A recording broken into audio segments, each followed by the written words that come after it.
Hi, I'm Daniel, and this is Movie Wrap News. And it seems like most of this week's news revolves around Dwayne "The Rock" Johnson, who this week revealed his history with depression and how he barely pushed through it. Depression never discriminates, the 45-year-old actor wrote to his 12.7 million Twitter followers on Monday.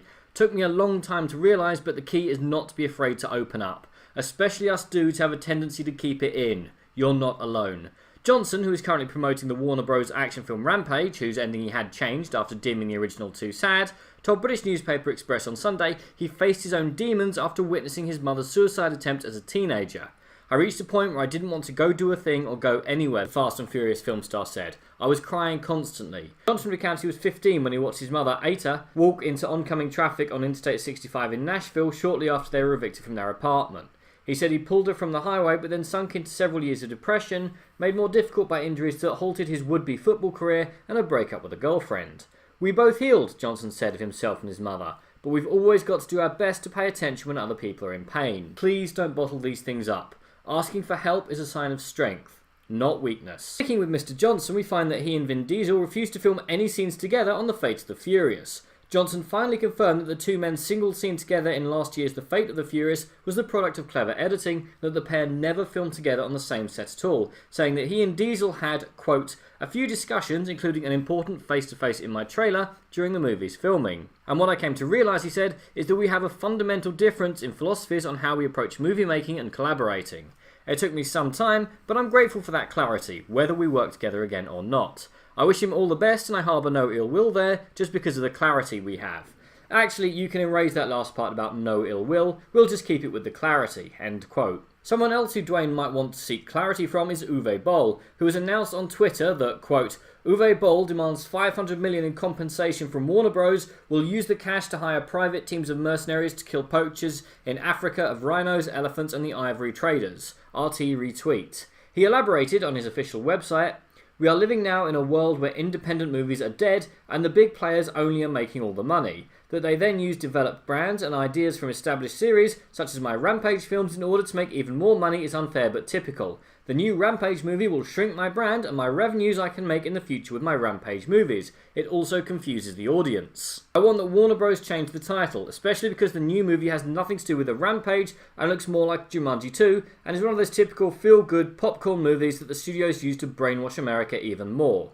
All these kind of movies, including Transformers, Avengers, are helping the military-industrial complex in America to win and have retards like Trump, the American president, who would soon say that the earth is flat as soon as they think they can benefit from this. Then, something else seems to have happened, and he's now trying to set up a fight between himself and Alex Jones of InfoWars fame for no apparent reason that I can find out. Well, at least he's ensuring that I'm not going to run out of work, and from arguably the worst director of all time to arguably the best, and we see that Steven Spielberg has suggested that the next Indiana Jones could be played by a woman when Harrison Ford retires from the franchise. Spielberg, who has directed every installment in the blockbuster movie series, told The Sun he was pretty sure the upcoming fifth outing for the Explorer would be Ford's swan song in the role, but that the franchise would certainly continue after that. When quizzed on who might don Jones' famous fedora and whip, the director said that it was time for the character took a different form. Nodding in response to the suggestion that said form could be female, Spielberg added that we'd have to change the name from Jones to Joan, and there would be nothing wrong with that, end quote. Or, and this is a crazy idea, we could call her Indiana Jones, since the name is gender neutral, and just get on with it. Or, we could call her Lara Croft. With over 2 decades of video games and 3, okay if slightly disappointing films worth of story to tell an idea. Maybe? Or is that just me getting carried away? Like Spielberg is with so-called cinematic VR, which allows viewers to live entirely inside a film. They put on goggles and look at the universe around them, behind, above, anywhere they turn their gaze and still see the world of the movie. Some in the entertainment industry view it as perhaps the greatest advance in entertainment since the addition of sound to movies nearly a century ago, involving the senses in ways they're not involved when the real world is visible next to a screen. But while investors in Hollywood and elsewhere have poured in hundreds of millions of dollars, drawing top talent and yielding a creative explosion, cinematic VR has produced little in the way of commercial success or popular acceptance. Open quote. I think a lot of people want to be immersed, Bruce Vaughan, Dreamscape's CEO, said in an interview, but the tech has to get out of the way. And they have to make sure that people are looking at the right part of the set so that they don't get lost. Now, whilst I can see this working for video games, I don't think it will for cinema. Still, anything that stops people from playing with their phones mid-screening is absolutely fine with me. And now for something completely different. Saudi Arabia has announced that its first film will not be the emoji debacle when the Gulf state reverses a ban on theatres next month.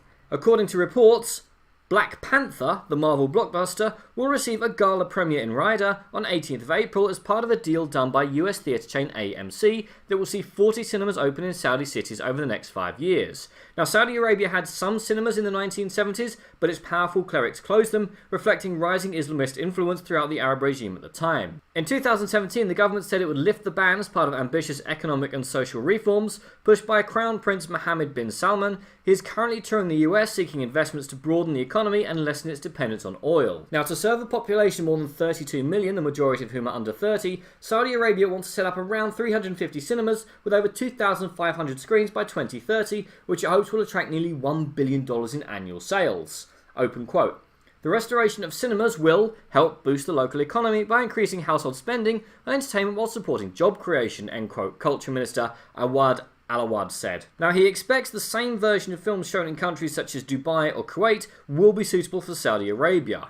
Hollywood has long ago dealt with the sensitivities of the Middle East and have adjusted film product accordingly, he said. And sticking with evil empires, fans are petitioning to recast Princess Leia in the 9th installment of the Star Wars franchise after the tragic death of Carrie Fisher.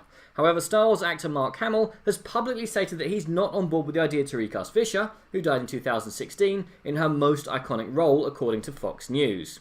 Now, an online petition has nearly reached 11,000 signatures at time of recording, calling for Lucasfilm and Walt Disney Studios to recast Princess Leia with famed actor Meryl Streep, who was a friend of Fisher. Rumours circulated that Episode 9 had to undergo extensive rewrites after Fisher's passing, as her character had a big role. Now, in a recent interview with Collider, Hamill was asked about a possible recasting.